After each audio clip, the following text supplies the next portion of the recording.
గత 2, 3 సంవత్సరాలుగా సెలబ్రిటీల అభిమానులు తమ నటీనటుల సినిమాలను మళ్లీ థియేటర్లలో విడుదల చేస్తూ సంతోషపడుతున్న విషయం తెలిసిందే.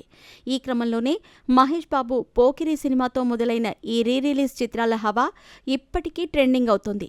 తమ అభిమాన హీరోల కొత్త సినిమాలు లేకపోయినా వారి పుట్టినరోజు సందర్భంగా లేదా మరేదైనా స్పెషల్ ఒకేషన్ సందర్భంగా వారి సినీ కెరియర్లో భారీ విజయాన్ని అందుకున్న సినిమాలను విడుదల చేస్తూ ఆనందిస్తూ ఉంటారు.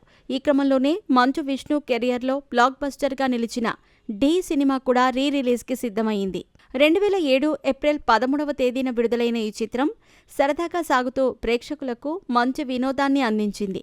వెంకీ తర్వాత శ్రీను వైట్ల హాస్యం బాగా పండిన చిత్రం కూడా ఇదే కావటం గమనార్హం. ఇక శ్రీను వైట్ల దర్శకత్వంలో మంచు విష్ణు, జెనీలియా, శ్రీహరి, బ్రహ్మానందం, జయప్రకాష్ రెడ్డి, సునీల్, శ్రీనివాస్ రెడ్డి, హీరోయిన్ ప్రేమ తదితరులు కీలక పాత్రలు పోషించారు. భారీ అంచనాల మధ్య స్టార్ కాస్ట్తో విడుదలైన ఈ సినిమా మంచి విజయాన్ని అందించింది. చక్రి ఈ సినిమాకి మ్యూజిక్ డైరెక్టర్గా వ్యవహరించగా మల్లెడి సత్యనారాయణ రెడ్డి నిర్మించారు. శ్రీను వైట్ల, గోపి మోహన్, కోన వెంకట్ ఈ చిత్రానికి స్క్రీన్ ప్లే అందివ్వటం జరిగింది.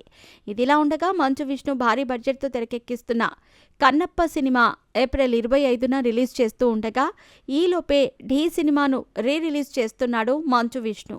విష్ణు, జెనీలియా జంటగా వచ్చిన ఈ సినిమా ఇప్పుడు 'కన్నప్ప' విడుదలకు ముందు రిలీజ్ చేస్తూ ఉండటంతో అంచనాలు పెంచడానికి ఇలా మంచు విష్ణు ప్లాన్ చేశాడని నెటిజన్స్ కూడా కామెంట్స్ చేస్తూ ఉండటం గమనార్హం.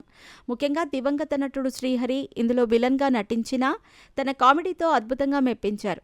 ఇక సునీల్, జయప్రకాష్ రెడ్డి, బ్రహ్మానందం తదితరులు తమ కామెడీ మార్క్ని చూపించారని చెప్పవచ్చు. మొత్తానికైతే భారీ బడ్జెట్తో వచ్చిన ఈ సినిమా ఇప్పుడు మార్చి 28వ తేదీన హెచ్డీ ప్రింట్తో ప్రేక్షకులను అలరించడానికి సిద్ధమైంది. ఈ మేరకు 24 ఫ్రేమ్స్ ఫ్యాక్టరీ ట్వీట్ చేయటం గమనార్హం.